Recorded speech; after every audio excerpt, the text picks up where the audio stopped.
Against the motion, it's time to end affirmative action, Kimberlé Crenshaw. Hi, I'm Kim, and I am a beneficiary of affirmative action. Despite what our opponents want you to think, Americans continue to support affirmative action for women and for people of color.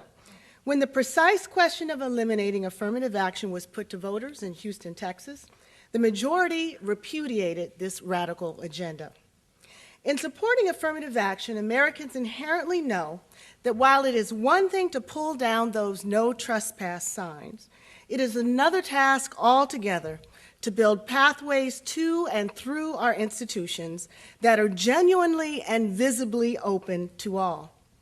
This continuing support of affirmative action is even more remarkable given how the media and lukewarm supporters have acquiesced to the terms of the debate that have been set by well-funded, think tank-produced critics.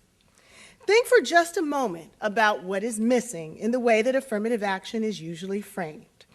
The debate is usually premised on the metaphor of an equal opportunity race, where we all begin at the starting line. The societal awards go to the swiftest and the most talented. Now, the problem with affirmative action, as we are led to believe, is that it distorts the race by giving some people a head start halfway around the track. So when the winner is a woman or a person of color, or for goodness sakes, a woman of color, supposedly we all know that it isn't because she was the swiftest runner or thinker or planner, but because of the head start that she happened to get. Now, some supporters of affirmative action will agree that the runner got a head start, but will justify the head start in terms of a diverse society. Now, don't get me wrong, I'm all for diversity. It's the language of inclusion used by the military, by corporate America, virtually all colleges and universities, and yes, by the Supreme Court too. These are good allies to have on our side, and on this one, they're firmly with us. But while all sides of this debate focus on the disabilities of the runner, they wind up missing entirely the crippling conditions of the track. So what if instead of training our gaze at the runner, we looked instead at the conditions of the track? What if we really looked at the different lanes that America's runners have to run in? If we looked at that, we see that some of those lanes are nicely paved, even surfaces, beautifully well lit with freshly painted lines. Other Americans, though, have to navigate lanes that are riddled with obstacles and debris, where to stay in the race, they have to climb walls, scale barriers, cross over craters, avoid detours, and confront a host of conditions that others never face, just in order to even see the finish line. Affirmative action is quite simply a commitment to remove the effects of these obstacles that impede the race for some using a wide variety of tactics and strategies. Now, the other side will riddle us with language about preferences. They'll talk about racial preferences. They won't talk about gender preferences as a way to get you to forget what you know about the track and to focus instead on what you think you know about the runners.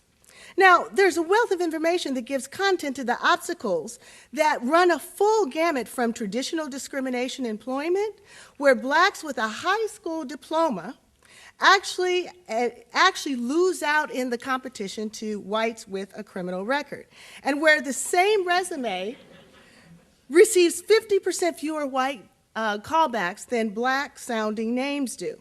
To underfunded schools, school districts with the highest concentration of black students receive the lowest share of resources, and the school-to-prison pipeline, where kids as young as 6 are handcuffed and sit on a fast track to prison rather than a highway to college, to hypersegregation that isolates minorities from key social networks through which most job seekers actually find employment, to newer evidence about stereotype threat that makes gifted students underperform on high-stakes tests, to implicit bias that unconsciously shapes people's attitudes and their behaviors towards minorities, that makes cops think they see a gun instead of a wallet, that makes teachers think they see an imbecile instead of a hungry child, that makes men think they see a ball-busting diva rather than a high-performing manager, that makes highway patrollers think that they see traffickers transporting drugs rather than a high school basketball team celebrating a nail-clinching victory.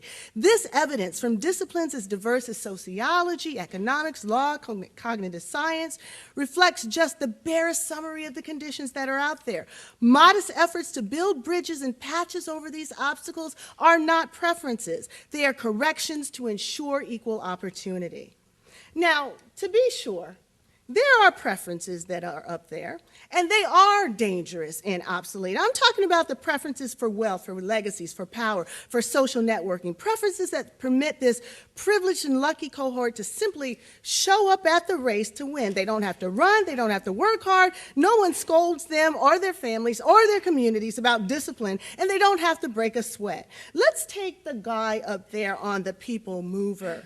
Through his family's money, his daddy's connections, a bunch of good old boy backers, a society trained to look the other way, this guy can get a C average at Yale, enjoy an undistinguished record at Harvard B School, and in due course simply lean over to the finish line to receive the most coveted job in the country. If there is a poster boy against real preferences, who better than George Bush?